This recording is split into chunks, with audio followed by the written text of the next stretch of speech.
उसकी पावन कथा ध्यानपूर्वक सुने। भगवान श्री कृष्ण बोले, हे नृपश्रेष्ठ, माघ मास के कृष्ण पक्ष की एकादशी सठतला के नाम से प्रसिद्ध है, जो सब पापों का नाश करती है। अब तुम सठतला का पापहारिणी कथा महात्म्य सुनो, जिसका वर्णन पुलस्त ऋषि ने दालभ्य ऋषि से किया था।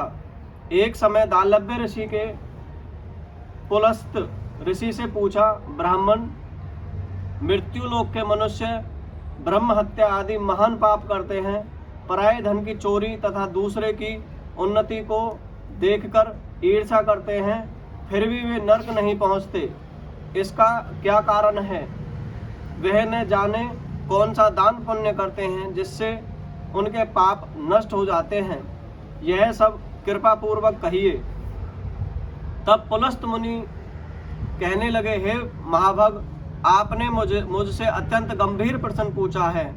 इस भेद को ब्रह्मा, विष्णु, रुद्र और इंद्र आदि भी नहीं जानते, परंतु मैं आपको यह गुप्त तत्व अवश्य बताऊंगा। माघ मास में के लगते ही मनुष्य को स्नान आदि करके शुद्ध रहना चाहिए और इंद्रियों को वश में करके काम, क्रोध, लोभ, मोह, अहंकार, ईर्ष्या और द्वेष आदि का त्याग कर भगवान का स्मरण करना चाहिए। पुण्य क्षेत्र में गोबर, कपास, तिल मिलाकर उसके कंडे बनाने चाहिए। इन कंडों में से 108 बार हवन करना चाहिए। फिर माघ में जब आद्रा और मूल नक्षत्र आए तो कृष्ण पक्ष की एकादशी तिथि को नियम ग्रहण करें। स्नान आदि नित्य क्रिया से निवृत्त होकर भगवान का पूजन कर एवं एकादशी का व्रत धारण करके रात्रि जागरण करना चाहिए, जिससे दूसरे दिन धूप, दीप, नैवेद्य आदि से शंख, गदा और चक्र धारण करने वाले देव देवेश्वर श्री हरि का पूजन करें तथा खिचड़ी का भोग लगाएं। तत्पश्चात पेठा, बिजौरा और नारियल से भगवान का पूजन कर अर्घ दें। इसके अभाव में सीताफल या सुपारी का अर्घ देकर स्तुति करनी चाहिए। भगवान, आप दीनों को स्मरण करने वाले हैं, इस संसार सागर में डूबे हुओं का उद्धार करने वाले हैं। हे पुंडरीकाक्ष, हे विश्व भावन, हे सुब्रमण्य, हे पूज्य, हे जगतपते, आप लक्ष्मी सहित इस तुच्छ अर्घ को ग्रहण करें। इसके पश्चात जल से भरा हुआ कुंभ ब्राह्मण को दान कर दें तथा ब्राह्मण को श्यामा गाय और तिल मात्र देना चाहिए। उत्तम है तिल स्नान और भोजन दोनों में श्रेष्ठ है, अतः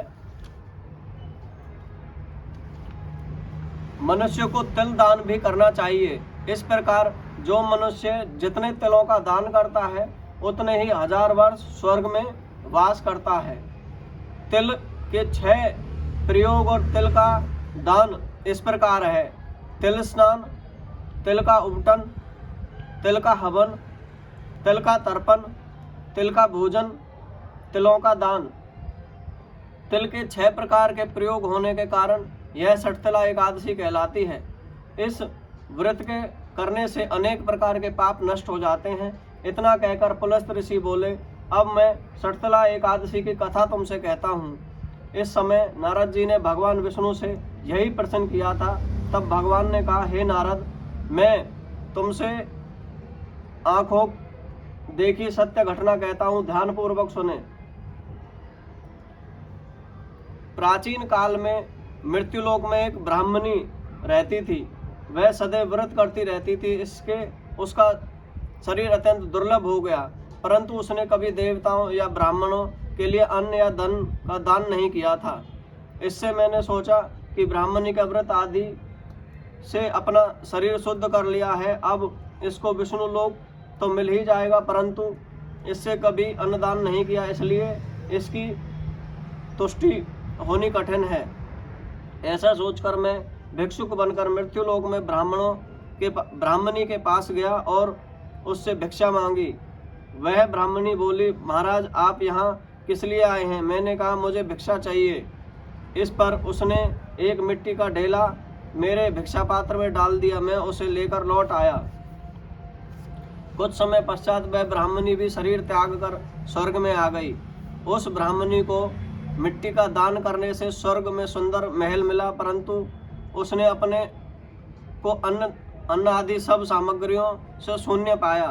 वह मेरे पास आई और कहने लगी, भगवान, मैंने अनेकों व्रत आदि से आपकी पूजा की है, परंतु फिर भी मेरा घर अन्न आदि सब वस्तुओं से शून्य है। इसका क्या कारण है? मैंने कहा, पहले तुम अपने घर जाओ, वहाँ देव स्त्रियों तुम्हें देखने के लिए आएंगी। पहले सठतला एकादशी का व्रत का पुण्य और विधि सुन लेना, तब द्वार खोलना। मेरे वचन सुनकर वह अपने घर आई। वह देव स्त्रियों ने आकर द्वार खोलने के लिए कहा तो ब्राह्मणी बोली, यदि आप मुझे देखने के लिए आई हैं तो सठतला एकादशी का महात्म कहिए। उस समय एक देव स्त्री कहने लगी, मैं कहती हूँ। जब ब्राह्मणी ने सठतला का महात्म्य सुना लिया और उसने द्वार खोला, देव स्त्रियों ने उसे देखा कि न तो वह गंधर्वी है और न आसुरी है, वर्ण पहले जैसी मानुषी है। इस ब्राह्मणी ने भी देव स्त्रियों से कथानुसार सठतला एकादशी का व्रत किया। उसके प्रभाव से वह सुंदर और रूपवती हो गई। उसका घर अन्न आदि समस्त सामग्रियों से युक्त हो गया। अतः मनुष्य को सठतला एकादशी का व्रत और तिलादि का दान करना चाहिए। इससे दुर्भाग्य, दरिद्रता और अनेक कष्ट दूर होकर व्रत करने वाले को मोक्ष की प्राप्ति होती है। फलाहार: इस दिन मुख्य रूप से तिल पट्टी का सागर लिया जाता है। तिल में खोवा से बनी हुई सामग्री, दूध, फल आदि ले सकते हैं। बोलो गैस भैया बोलो गैस भैया की जय। कृपा का हाँ मेरो भैया।